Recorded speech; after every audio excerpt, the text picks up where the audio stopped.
Colosenses capítulo 3, vamos a leer a partir del versículo 22 hasta el capítulo 4, el versículo 1. Siervos, obedeced en todo a vuestros amos terrenales, no sirviendo al ojo como los que quieren agradar a los hombres, sino con corazón sincero temiendo a Dios. Y todo lo que hagáis, hacedlo de corazón como para el Señor y no para los hombres, sabiendo que del Señor recibiréis la recompensa de la herencia, porque a Cristo el Señor servís. Mas el que hace injusticia recibirá la injusticia que hiciere, porque no hay acepción de personas. Amos, haced lo que es justo y recto con vuestros siervos, sabiendo que también vosotros tenéis un amo en los cielos. Alrededor del siglo XVII se produjo un cambio significativo en el arte de la pintura como consecuencia del impacto de la Reforma Protestante en el norte de Europa. Antes de ese tiempo, los artistas tenían la tendencia a concentrarse básicamente en dos cosas. O se dedicaban a pintar dioses y diosas de la antigüedad o héroes de la griega y la Roma clásica, o se concentraban en la pintura religiosa, en pintar ángeles, a María la Madre de Jesús y a los santos. Y una particularidad que tenía esta pintura religiosa era que las personas no parecían reales. Si ustedes han visto estos cuadros, las personas parecen que viven en otro mundo, parecen sublimizadas. Pero entonces llegó la escuela holandesa del siglo XVII, con pintores como Rembrandt, pintores como Jan Vermeer, pintores como Frans Hal, profundamente influenciados por la Reforma, los cuales comenzaron a plasmar en sus pinturas personas ordinarias dedicadas a labores ordinarias: la lechera, el herrero, el pescador, el carnicero. Hay una pintura de Rembrandt donde hay un pedazo de carne de vaca colgando de una carnicería y es un espectáculo. Quizás Rembrandt es uno de los que me viene mejor a la mente por algunas cosas que pintó. Hay un cuadro de Rembrandt sobre la crucifixión de Jesús. Si usted mire ese cuadro con atención, se va a dar cuenta que al pie de la cruz está el mismo Rembrandt, con boina y todo, levantando la cruz. Y era una forma de Rembrandt decir al mundo: fueron mis pecados los que llevaron a Cristo a la cruz del Calvario. Hubo un impacto de la Reforma Protestante en la mente de estos artistas. Estos pintores de los Países Bajos llegaron a entender que el señorío de Cristo se extiende a todos los aspectos de la vida humana. Que aún en esas cosas ordinarias de la vida, nosotros debemos estar conscientes de que lo hacemos en la presencia de Dios y para la gloria de Dios. Y fue debido a esa influencia de la Reforma Protestante en el norte de Europa que se desarrolló lo que luego sería conocido como la ética protestante del trabajo, lo que trajo como resultado más prosperidad en el norte de Europa que el de otras naciones en el sur que tenían más recursos naturales. Aunque la Reforma Protestante no fue primordialmente un movimiento económico o político o cultural, es indudable que hubo un impacto de la Reforma en la política, en la cultura en general, en la economía. El Evangelio trajo consigo el germen de ese cambio, al proveerle a estas naciones una visión de la vida centrada en la palabra de Dios y en la persona de nuestro Señor Jesucristo. Ahora bien, los reformadores del siglo XVI no se inventaron esa visión de la vida, no se inventaron esa ética del trabajo, de la misma manera que Cristóbal Colón no se inventó América. Simplemente la descubrió, aunque algunos historiadores dicen que tampoco fue que la descubrió, sino que Colón fue el primero que dio una rueda de prensa, porque otros habían llegado aquí primero. Pero eso no es el punto ahora. Colón no inventó América, Colón descubrió América. Los reformadores no se inventaron esta cosmovisión, no se inventaron esta ética del trabajo. Ellos simplemente la descubrieron en la palabra de Dios. Esa forma de pensar fue provista por el mismo Dios en su palabra, en textos como el que vamos a estudiar en la mañana de hoy, en la carta a los Colosenses. La teología medieval se había encargado de hacer una separación abismal entre lo sagrado y lo secular, llevando a muchos a pensar que solamente los servidores directos de la iglesia, los sacerdotes, los monjes y las monjas, los obispos, podían vivir para la gloria de Dios. Pero ¿qué de todos esos creyentes ordinarios que día tras día desempeñan un montón de tareas ordinarias, pero que son imprescindibles para el buen funcionamiento de la sociedad humana? Mis hermanos, piensen por un momento qué pasaría mañana si repentinamente todos los dominicanos decidieran no trabajar. Todos, absolutamente todos. Desde el presidente hasta el que barre nuestras calles. ¿Saben lo que pasaría? Nuestra sociedad, como la conocemos hoy, colapsaría. El trabajo es imprescindible. No solamente el trabajo de las personas a quienes nosotros admiramos por su estatus, ya sea económico o académico. Yo estoy hablando de la santificación del trabajo en sentido general. Estoy hablando de doctores, abogados, plomeros, ingenieros, electricistas, arquitectos, amas de casas, maestros, ebanistas, herreros. ¿Cuál debe ser el móvil que lleve a estas personas a levantarse cada día de cada semana para involucrarse en sus trabajos? Bueno, esa es la pregunta que yo quiero responder en esta mañana a la luz de este pasaje de Colosenses que leímos al principio. Este mensaje yo lo he titulado La santificación de lo ordinario. La santificación de lo ordinario.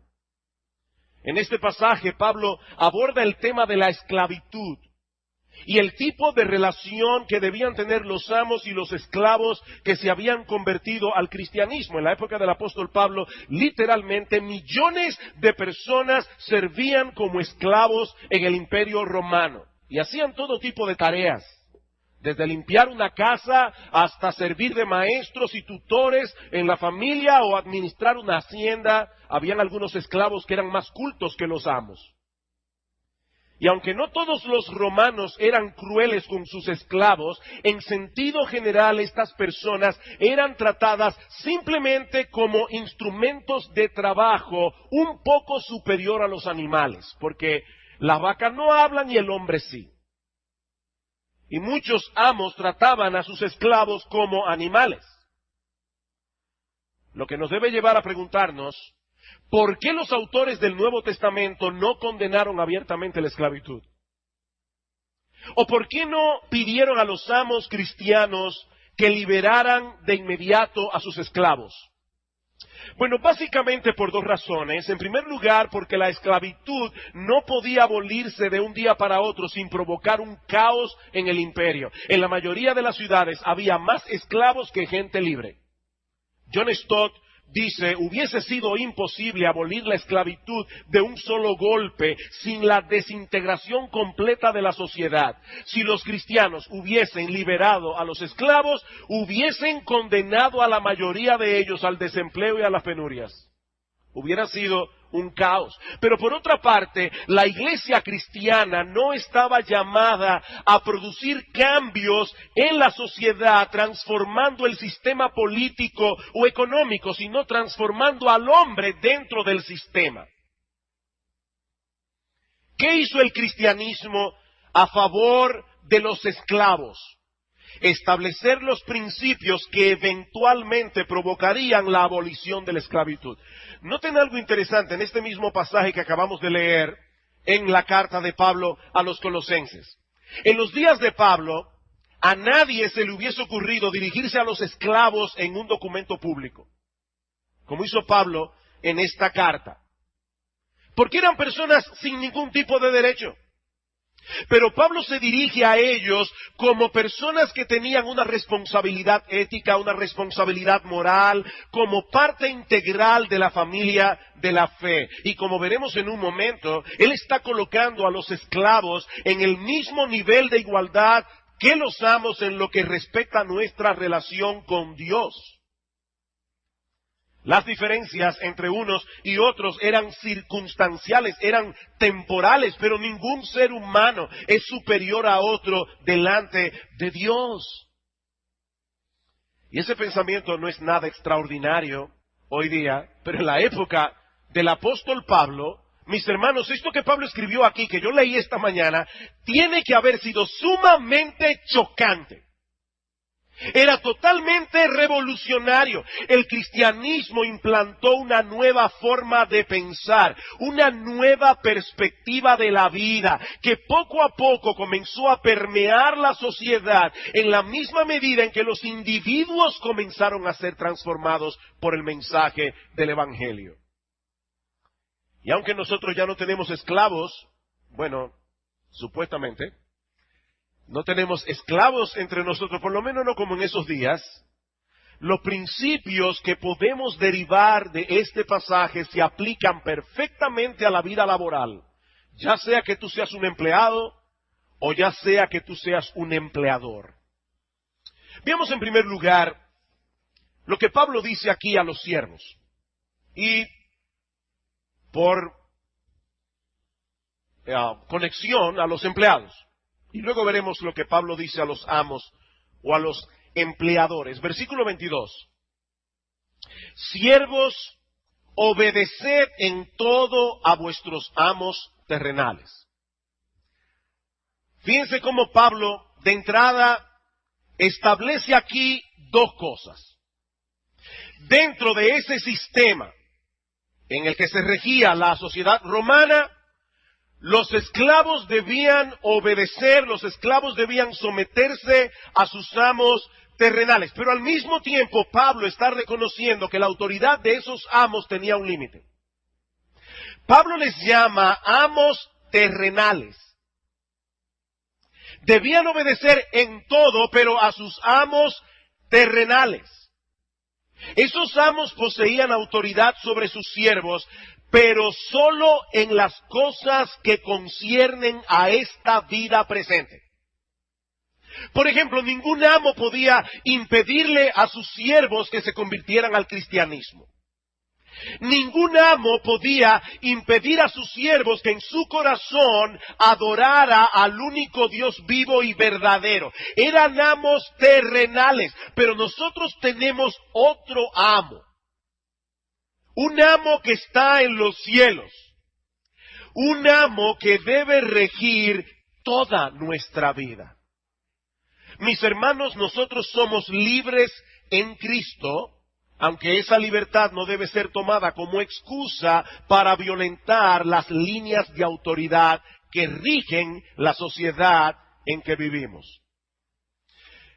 Mis hermanos amados, escuchen bien.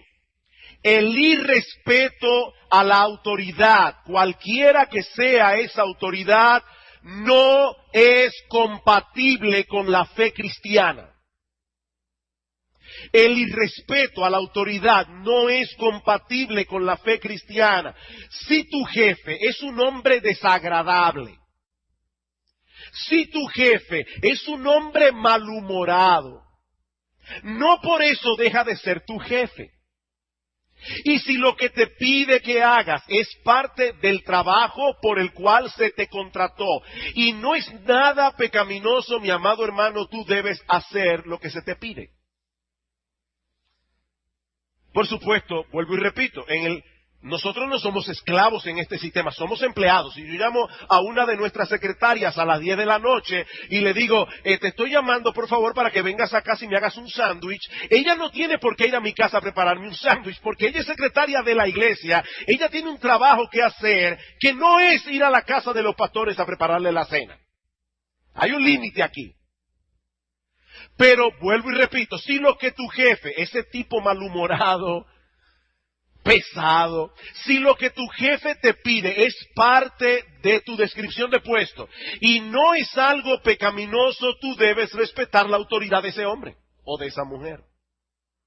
Pedro lo dice de esta manera: criados, estad sujetos con todo respeto a vuestros amos. Y ahora escuchen, no solamente a los buenos y afables, sino también a los difíciles de soportar, porque esto merece aprobación. Si alguno, a causa de la conciencia delante de Dios, sufre molestias padeciendo injustamente. Pues qué gloria es si pecando sois abofeteados y lo soportáis, mas si haciendo lo bueno sufrís y lo soportáis, esto ciertamente es aprobado delante de Dios, pues para esto fuisteis llamados. Escuchen esto. Pedro está diciendo, es que para esto fue que ustedes fueron llamados. ¿A qué? Porque también Cristo padeció por nosotros, dejándonos ejemplo para que sigáis sus pisadas. ¿Ustedes ven la conexión aquí?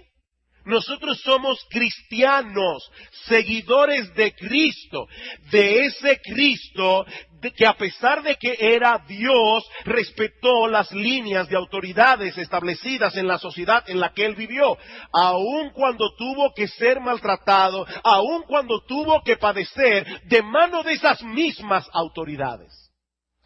¿Y sabes lo que te dice Pedro? Tú eres cristiano, tú debes seguir las pisadas de nuestro Señor Jesucristo. Pero no solo es importante que tú hagas lo que se te pide. Si hasta este punto del mensaje tú piensas, bueno, eso sí está fuerte. No, lo que viene ahora es más fuerte. No solamente se te está pidiendo en las Escrituras el Dios que reveló la Biblia, el Dios que te salvó en Cristo, no solamente te está pidiendo que hagas lo que se te pide, sino que lo hagas con una buena disposición. Para Dios no solamente es importante el qué, para Dios también es importante el cómo. ¿Qué dice el texto? Siervos, obedeced en todo a vuestros amos terrenales, no sirviendo al ojo, como los que quieren agradar a los hombres, sino con corazón sincero, temiendo a Dios. Y todo lo que hagáis, hacedlo de corazón, como para el Señor y no para los hombres. Miren, mis hermanos, no hay que saber griego, no hay que ser un doctor en teología para entender lo que Pablo está diciendo aquí. ¿Verdad que no? Está claro como la luz del mediodía. Lo que Pablo está diciendo aquí es que los esclavos no debían servir a sus amos con propósitos ulteriores por motivaciones escondidas, sino más bien procurando servir a Cristo y agradarle a Él por medio de su trabajo. Mi amado hermano, mi amada hermana, yo no sé lo que tú haces durante la semana. Tal vez eres médico, tal vez eres abogado, tal vez eres una ama de casa, tal vez eres taxista, tal vez eres, no sé, cualquier cosa. Tú eres un siervo y una sierva de Cristo las 24 horas del día, los 365 días del año. Cada cosa que tú haces en el mundo laboral, debes hacerla para Él con el propósito de que su nombre sea glorificado. Si eres diligente en tu trabajo y haces las cosas bien, es muy probable que ganes la confianza de tus jefes, es muy probable que hasta seas promovido. Y óyeme bien, no es pecaminoso que tú desees prosperar, pero tu motivación primaria para esforzarte, tu motivación primaria para hacerlo de todo corazón, es que el honor de Jesucristo está envuelto en lo que haces porque tú dices ser cristiano. Pablo lo dice de esta manera en Tito 2, exhorta a los siervos a que se sujeten a sus amos, que agraden en todo, que no sean respondones, no defraudando, sino mostrándose fieles en todo. ¿Para qué? Para que en todo adornen la doctrina de Dios nuestro Salvador.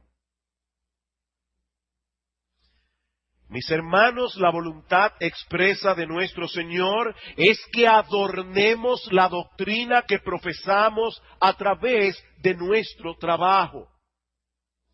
En Efesios 6, el pasaje paralelo, Pablo lo dice de esta manera, versículo 6. No sirviendo al ojo, como los que quieren agradar a los hombres, sino como siervos de Cristo, de corazón, haciendo la voluntad de Dios, sirviendo de buena voluntad como al Señor y no a los hombres. El que trabaja con una motivación correcta va a rendir lo mismo cuando el jefe está y cuando el jefe no está. Lo mismo. Si su jefe lo está mirando, él va a hacerlo bien. Y si su jefe está de viaje por Europa, por la China, él lo va a hacer bien. Si tiene una motivación correcta. Porque él vive delante de Cristo. Él hace las cosas para Cristo. Él vive para su gloria. No para agradar a los hombres, no para recibir una promoción. Mi amado hermano, no importa qué tan pequeña sea una labor o cuán poco valor le asignen los hombres, todo lo que hagamos debemos hacerlo de corazón. Debemos hacerlo poniendo todo empeño en que quede bien, porque lo estamos haciendo realmente para Dios. Algunas personas, lamentablemente, incluyendo algunos cristianos, parece que tienen la teología del negrito del batey. Según la teología del negrito del batey, Dios hizo el trabajo como un castigo para el hombre. Ahora, según la teología bíblica, Dios hizo el trabajo cuando el hombre todavía no había pecado. Desde el momento en que Dios crea a Adán, en Génesis capítulo 1, versículo 26 al 28, dice que Dios le dice al hombre, tú tienes una tarea que hacer, tú tienes que sacar de la tierra todo el potencial que yo he puesto en ella. Y luego Dios colocó a Adán en el huerto del Edén, antes del pecado, para que lo labrara y lo guardase. Como yo decía hace un momento, si de repente todos nosotros dejamos de hacer lo que hacemos, la sociedad como la conocemos hoy colapsaría. Dios quiere que el mundo funcione de cierta manera. Y para que el mundo funcione de cierta manera, tiene que haber un montón de personas haciendo un montón de tareas. Yo estaba pensando en las personas que recogen la basura en las calles. ¿Ustedes se imaginan una huelga de barrenderos por un mes? En República Dominicana, ¿qué sucedería? Sería un caos. Dios tiene personas trabajando en el mundo, en diferentes lugares, haciendo diferentes cosas. Y definitivamente no podemos ser románticos con el trabajo. Después de la caída, el trabajo sufrió un impacto. La Biblia dice que Dios maldijo la tierra por causa del hombre y le dijo, con el sudor de tu frente comerás el pan. La tierra te producirá lo que no sirve. Todo trabajo tiene aspectos que no son agradables y hay trabajos que son desagradables de principio hasta el fin. Eso es una realidad. Pero ¿saben qué, mis amados hermanos? No importa cuál sea el trabajo que Dios te ha llamado a hacer, la mediocridad no es cristiana, la mediocridad no es una opción para los cristianos, porque la mediocridad evade la realidad del señorío de Jesucristo sobre todos los aspectos, sobre todas las áreas de la vida humana. Si Cristo es Señor de todo, entonces todo debe ser hecho para Él. Y si todo debe ser hecho para Él, entonces todo debe ser hecho bien. Absolutamente todo. Todo lo que hagáis, dice Pablo, hacedlo de corazón, como para el Señor, no para los hombres. Y no olviden que Pablo no está hablando aquí a pastores, a misioneros, tampoco está hablando solamente a los doctores. Pablo está hablando aquí a personas que hacían una gran variedad de oficios, eran esclavos. A algunos simplemente les tocaba cambiarle los pañales a los niños. Eran esclavos, hacían lo que se les pedía. Pablo está diciendo, no importa lo que hagas, desde limpiar una casa hasta salvar una vida, hazlo de todo corazón, poniendo en ello todo vuestro empeño, como si el dueño de esa casa o como si el dueño de esa vida fuera Cristo mismo.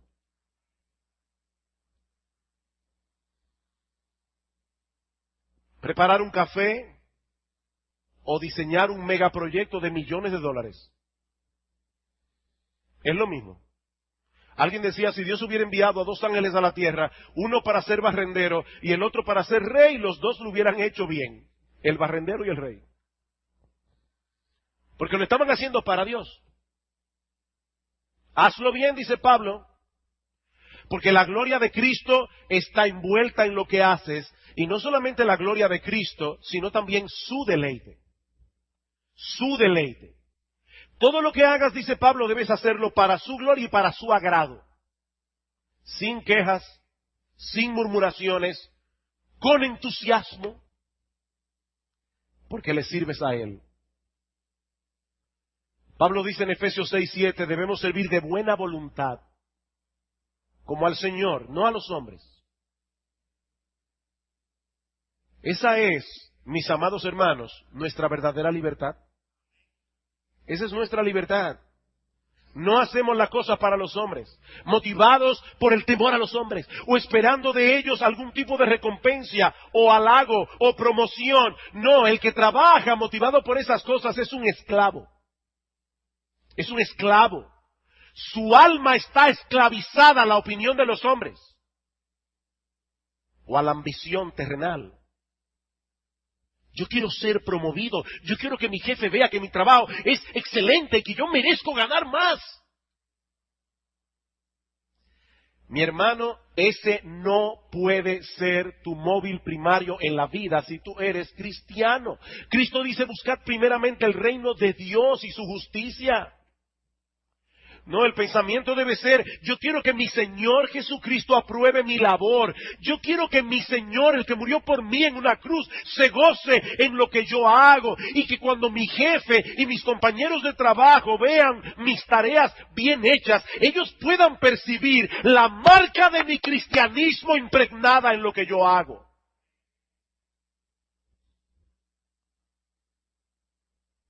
Es por eso que yo me esfuerzo, dice Pablo, o deberíamos esforzarnos por alcanzar la excelencia en todo.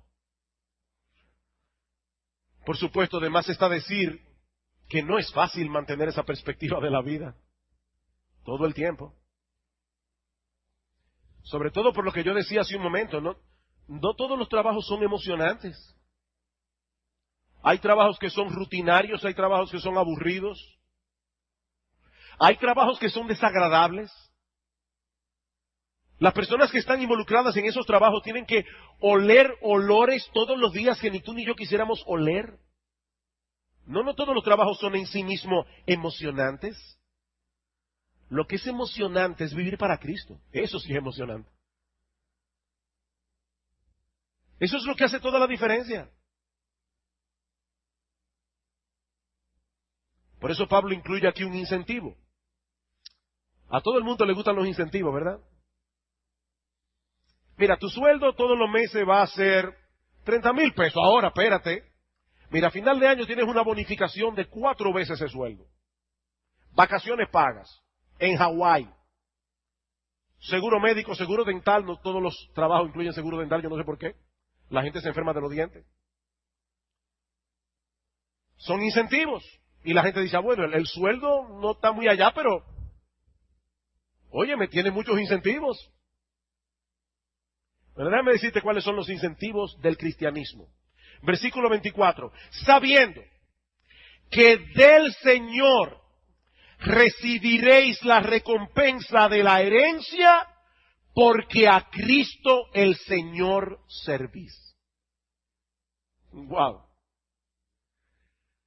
Mira, mi hermano, si tu amo terrenal no se está dando cuenta del esfuerzo que estás haciendo para que tu trabajo quede bien, o si eres un ama de casa y tu esposo definitivamente es del tipo de hombre que tú te puedes pelar a caco y él ni cuenta se va a dar, no te da la gracia, no te lo agradece.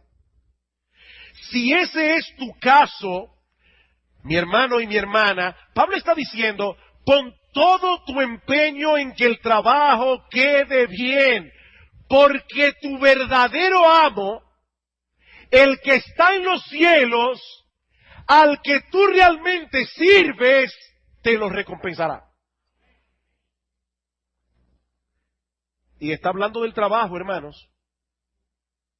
Del trabajo. Ahí no se está diciendo, miren pastores, pongan todo su empeño en preparar el sermón de la palabra. No. Ahí no se está hablando de preparar sermones. Ahí se está hablando de limpiar niños, ahí se está hablando de cambiar pañales, ahí se está hablando de limpiar una casa. Es de eso que se está hablando. Y Pablo dice, tu amo en los cielos sabe lo que tú estás haciendo.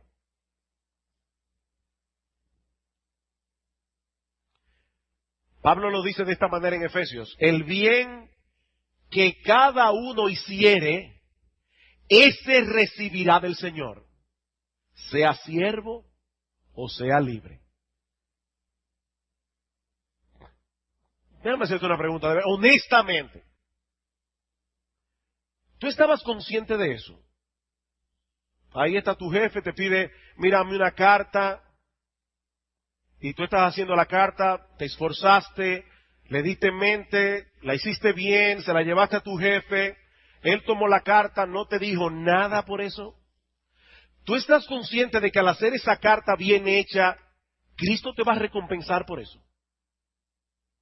Porque miren, hermanos, de verdad, eso hace una gran diferencia en la vida de una persona. Yo le decía a los pastores cuando venía para acá, el mensaje de hoy, si realmente el Espíritu Santo lo aplica en la mente y el corazón de nuestros hermanos, esto es revolucionario. De verdad es revolucionario. Miren, mis hermanos, nuestros jefes nos pueden recompensar con cosas temporales, pero la recompensa de Cristo es eterna. Ellos pueden ver el esfuerzo que hicimos aquí y allá y muy probablemente también verán los resultados, pero ¿saben que hay muchas cosas que nuestros jefes no pueden ver? Hay muchas cosas que nuestros jefes no pueden ver, tu motivación, tu amor con lo que hiciste, con el amor con el que hiciste ese trabajo, el esfuerzo que dedicaste a esa tarea. ¿Sabes una cosa? Cristo aún ve la lucha que tú tuviste en tu interior, en tu carne. Porque cuando te pidieron que hicieras eso, cualquier cosa que sea eso, en tu interior tú no querías y tuviste que vencer la indisposición. Madres, déjenme decirles algo, esto las incluye a ustedes también. Sobre todo aquellas madres que están criando. Yo me acuerdo cuando nuestros niños estaban pequeños, yo no sé qué magia tienen, pero cuando estamos cogiendo el sueño, ahí es que comienza el... y uno, ay no. Había un señor que tenía un montón de deudas. Y le decían, fulano, ¿y cómo tú te haces? ¿Cómo tú duermes por la noche? Dice él, yo duermo como un bebé. Me levanto cada 3 horas llorando. Así es que duermen los bebés. Cada 3 horas llorando. ¿Y saben qué, madres? Dios no está esperando de ustedes que ustedes digan, wow, qué bueno, que mi hijo se levantó. Yo tenía tantos deseos de verlo sonreír a las 3:30 de la mañana. No. Pero Dios ve cuando esa madre y ese padre dice, Señor, es para ti. Él ve eso. Y cuando Él te recompense, Él va a tomar todo eso en cuenta. Qué glorioso. Él va a tomar todo eso en cuenta. Y vuelvo y repito, es importante. Pablo no está hablando aquí a pastores y misioneros. Pablo no está hablando aquí a pastores y misioneros.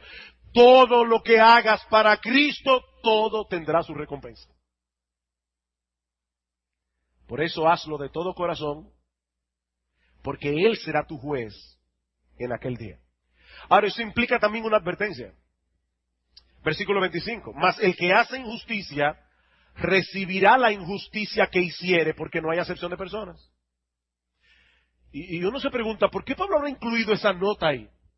Bueno, no olviden, quizás algunos no lo saben, pero otros sí, que cuando Pablo estaba en la cárcel en Roma, Pablo conoció a un esclavo llamado Onésimo. Ese esclavo llamado Onésimo era esclavo de Filemón. ¿Y saben de dónde era Filemón? De la iglesia de Colosas.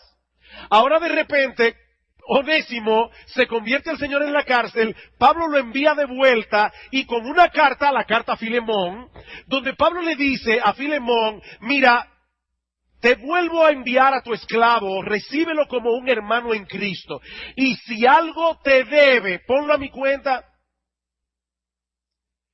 Algunos comentaristas piensan que tal vez Pablo razonó de esta manera.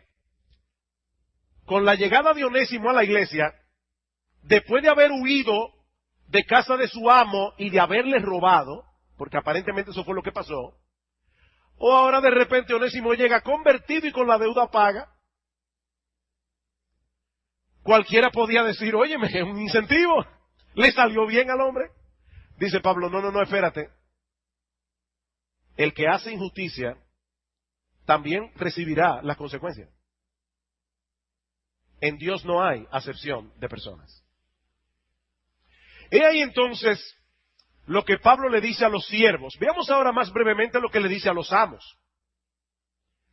Y vamos a aplicarlo aquí, ¿verdad?, a nuestra situación hoy día. Seguramente muchos aquí son dueños de empresa, tienen su propio negocio, otros son encargados de departamentos y tienen subordinados debajo de ellos. La mayoría de nosotros tenemos personas que sirven en nuestras casas. Así que lo que Pablo va a decir ahora prácticamente se aplica a la mayoría aquí. ¿Qué está diciendo Pablo? Capítulo 4, versículo 1. Amos, haced lo que es justo y recto con vuestros siervos, sabiendo que también vosotros tenéis un amo en los cielos. Lo que Pablo está diciendo otra vez es lo suficientemente claro, sencillo, no hay que saber griego, no hay que ser doctor en teología. Él está diciendo que no solamente debemos revisar las condiciones de trabajo que tienen nuestros empleados, que sean justas, sino también cuál es el trato que nosotros le dispensamos a nuestros empleados. En capítulo 6 de Efesios, en el versículo 9 dice, y dejad las amenazas, la forma como tratamos a nuestros empleados. Un jefe cristiano no tiene que ser débil en el ejercicio de su autoridad por el hecho de ser cristiano, pero debe ejercer esa autoridad como Cristo lo haría de haber estado en su lugar. En otras palabras, sus empleados deben percibir su bondad, sus empleados deben percibir su trato respetuoso, su interés genuino por el bienestar de ellos. De lo contrario, ese creyente está representando mal a su Señor. Así como el empleado cristiano trabaja para Cristo, para la gloria de Cristo, para el agrado y el deleite de Cristo, así también el cristiano que tiene autoridad la ejerce para la gloria y deleite del Señor. Mi amado hermano, cuando te levantes mañana y te dirijas a tu oficina a lidiar con tus empleados o tu ama de casa, cuando tengas que tratar a esa persona que te ayuda con los quehaceres del hogar, no olvides que tú también eres un empleado del Rey de los cielos, que te empleó para vivir para su gloria. Y que por lo tanto tú debes tener mucho cuidado con la manera como ejerces la autoridad. Mucho cuidado. Se te ha confiado una mayordomía. Tú eres un empleado y tú le vas a dar cuenta a tu jefe por esa mayordomía. En el día del juicio, los amos serán tratados igualito que los esclavos, Los empleadores serán tratados igualitos que los empleados. No serán tratados con más benevolencia. Los ricos no tendrán un mejor trato que los pobres. Los dueños de empresa no serán mejor tratados que sus empleados. Dios no hace acepción de personas. Mira, mi hermano, déjame decirte algo. A Dios no le impresionan tus títulos, a Dios no le impresiona tu casa, a Dios no le impresiona tu cuenta bancaria, a Dios no le impresiona la marca de tu ropa. Dios no se impresiona por esas boberías.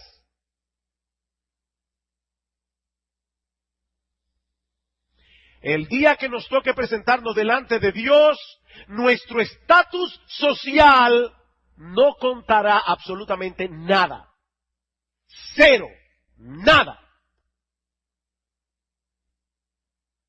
Allí tú no serás don quien sea.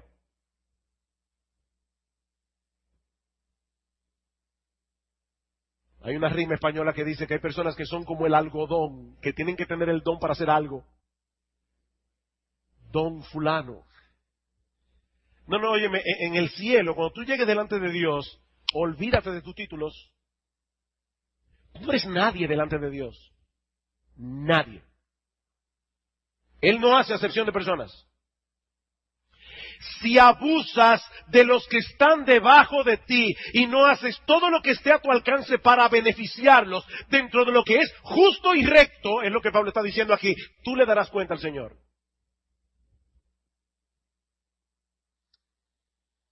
Y si eres cristiano, debes entender que Dios te ha puesto donde estás para que muestres a través de tu posición el carácter de tu Señor, de modo que algunos de tus subordinados aún puedan ser salvos. Dios te puso en esa posición para que lo glorifiques a Él, para que tú des testimonio del poder del Evangelio en tu vida. Y algo más que mencioné hace un rato, en Efesios capítulo 6, Pablo incluye, y vosotros amos, haced con ellos lo mismo, dejando las amenazas. Dejando las amenazas. En el Imperio Romano los amos tenían libertad para castigar a sus esclavos como quisieran. Y eso les daba un enorme poder intimidatorio sobre ellos. Pero Pablo prohíbe tajantemente que un cristiano abuse de su autoridad para intimidar a un subordinado de ese modo. Y óigame, déjame decirles algo, en un momento dado puede surgir la necesidad de dar una advertencia a un empleado, incluso la necesidad de darle su liquidación y despedirlo si es un irresponsable. Y no importa si ese empleado irresponsable es un cristiano. A veces hay creyentes que creen que porque tienen el nombre de cristianos y son miembros de una iglesia, tienen un pasaporte diplomático. No, óyeme, si tú eres un empleado cristiano y trabajas en una empresa y tú eres un irresponsable y te votan, estás bien votado. Y no diga después, yo no sé cómo ese individuo dice que es cristiano. No es que es como cristiano, él está actuando como un hombre responsable y te despidió. Y eso estuvo bien hecho. Si fuiste un irresponsable. Sin embargo, eso no quiere decir que un cristiano debe estar constantemente amenazando a los empleados para que rindan en su trabajo, ni mucho menos hablarles con aspereza o con desprecio. Eso es sencillamente un abuso de la autoridad. Y el que abuse de su autoridad tendrá que darle cuentas al Señor. En esos días de Pablo, los esclavos estaban completamente indefensos ante las leyes humanas, pero no estaban indefensos ante aquel que es el defensor de los pobres. Dios es el defensor de los pobres.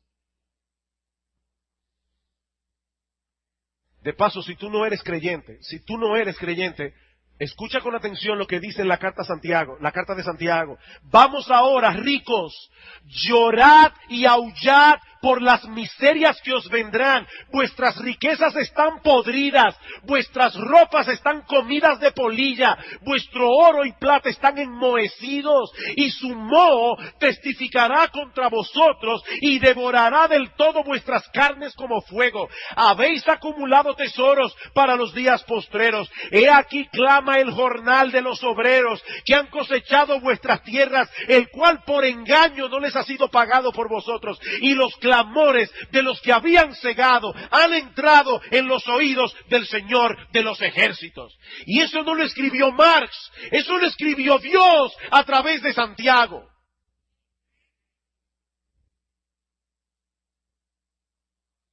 Nuestro Dios es el defensor de los pobres.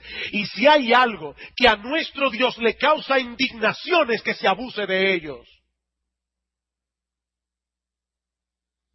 Algún día todo opresor se presentará delante de él y tendrá que dar cuentas por cada centavo que fue ganado con injusticia, por cada agravio, cada ofensa, cada desprecio que hayan hecho a los siervos. Darán cuenta en el día del juicio. Y agravará la condenación de esos ricos por los siglos de los siglos. Eso es serio. Eso es serio.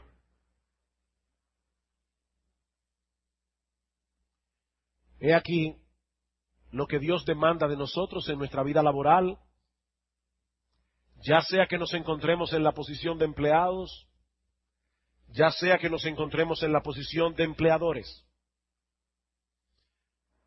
Mis hermanos, déjenme hacerles una pregunta. ¿Qué impacto ustedes creen que tendría en un país como el nuestro, la República Dominicana, si de repente todos los hombres y mujeres que profesan la fe toman esa enseñanza en serio? ¿Ustedes se imaginan eso? ¿Se imaginan ustedes lo que sucedería si miles y miles de dominicanos que profesan ser cristianos pusieran todo su empeño en hacer las cosas con excelencia, solo por el hecho de que le están haciendo para Dios? Y yo doy gracias al Señor porque yo sé que hay muchos cristianos que trabajan como cristianos. Gloria a Dios por eso. Pero ¿qué sucedería si la gran mayoría entendieran y aplicaran esos principios? Miren, yo creo que muchas personas allá afuera tomarían el cristianismo más en serio. De verdad. Yo creo que tomarían el cristianismo más en serio. Pero no solamente eso. No solamente eso. Yo estoy seguro que también produciría un profundo impacto social y económico como sucedió en el siglo XVI en los países del norte de Europa. Amados hermanos, todos nosotros estamos llamados a evaluar seriamente nuestra vida laboral a la luz de las cosas que hemos escuchado hoy. ¿Soy yo el tipo de empleado que Pablo está describiendo aquí? ¿Soy yo el tipo de jefe que Pablo está describiendo aquí? ¿Pongo empeño en todo lo que hago porque lo hago para Cristo? En mi casa, en la escuela, jóvenes, en la universidad, en el puesto de trabajo. ¿O me estoy dejando arropar por la mediocridad? Y miren, mis hermanos, no es mi intención que ahora ustedes salgan de aquí diciendo, miserable de mí, soy culpable. Bien, ¿te sientes culpable? ¡Qué bueno! Eso quiere decir que tu corazón todavía no está completamente endurecido. Pero la culpa fue dada únicamente para llevarnos a Cristo en arrepentimiento y fe. Mi intención no es que tú salgas de esta mañana aplastado por el peso de la culpa. Mi intención es que tú vayas a Cristo, le pidas perdón y de ahora en adelante le pidas a Él que envíe su Espíritu a tu vida para que su Espíritu te capacite para ser el tipo de empleado, el tipo de jefe que tú debes ser. Pídeselo a Él. Pídeselo a Cristo. Oh, que Dios nos ayude a vivir para su gloria. No solo cuando predicamos el Evangelio, no solo cuando servimos a alguien en necesidad, no solo cuando venimos a la iglesia a adorarle, sino también cuando estamos en nuestro lugar de trabajo.